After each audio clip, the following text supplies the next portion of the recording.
শ্রোতা মণ্ডলী, আমি আপনাকে বারবার বলবো, মাথা ঠান্ডা রাখুন, ধৈর্য সবরের সঙ্গে থাকুন।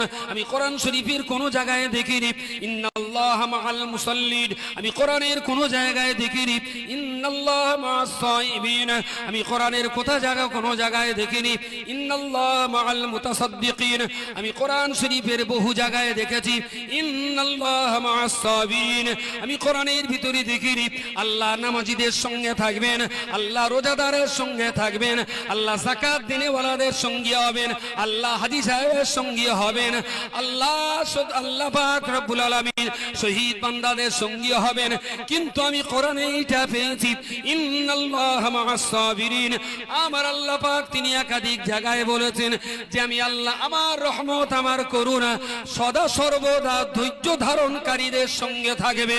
জোরে বলুন সুবহানাল্লাহ। সত্যি যদি আপনি মুফতি সাহেবের ভালোবাসার মানুষ হন, আপনাকে ধৈর্য ধারণকারী হতে হবে, সবর ইখতিয়ার করতে হবে। মুফতি সাহেবের দলে যদি আপনি থেকে থাকেন, তার যদি আপনি ভালো যান, আপনি যদি তার মহব্বতের মানুষ হয়ে থাকেন, আপনি যদি আল্লামা রুহুল আমিনের ভক্তির দলের মানুষ হতে পারেন, আপনি যদি ফুরফুরা পীর সাহেব কিবলার দলের মানুষ হতে পারেন, আপনি যদি নবী মুহাম্মদুর রাসূলুল্লাহ সাল্লাল্লাহু আলাইহি ওয়াসাল্লামের খালেস উম্মত হওয়ার দাবি করেন, তাহলে আমি আপনাকে বারবার করে বলছি, আপনাকে ধৈর্য হারালে হবে না, আপনাকে ধৈর্য ভেঙে পড়লে হবে না, সবর ইখতিয়ার করবেন, ধৈর্য ধারণ করবেন। নিশ্চিত করে আমার আল্লাহ পাক যখন বলেছেন ইন্নাল্লাহা মাআস সাবিরিন, আমি আল্লাহ ধৈর্য ধারণকারীদের সঙ্গে থাকি। অল ইন্ডিয়া সুন্নাতুল জামাত আপনাকে ধৈর্য ধারণের পরামর্শ দেবে।